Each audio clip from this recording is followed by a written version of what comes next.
The optimization theory here of multivariable functions are actually application of what we have learned in last chapter, multivariate derivative. Okay, so and now we're combining this to the section 1 of this chapter, which is optimization theory itself.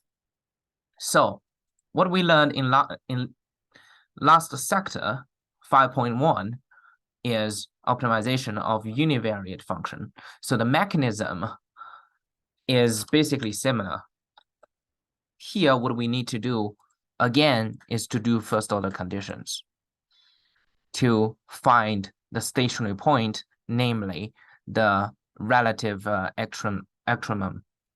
Okay, then we're gonna have to check the second order condition to make sure that the relative extremum that you found is a relative max or relative mean.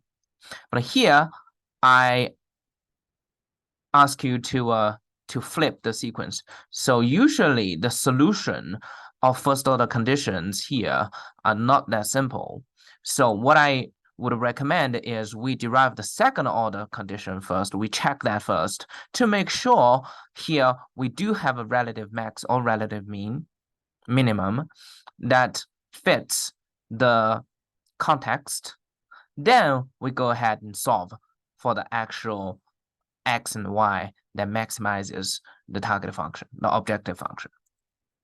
And how? We take the first partial derivative. Now it is partial derivative because there are multiple variables in the same function, right? We take the first partial derivative with respect to each of the independent choice variables, okay? And then we set each of the first partial derivative equal to 0, and then we solve for the optimal value of x and y, okay? So that f prime x and f prime y equal to 0 simultaneously.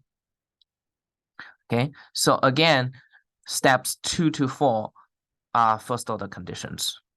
So now instead of only one first order condition that we had in univariate case, now in multivariate case, okay, we have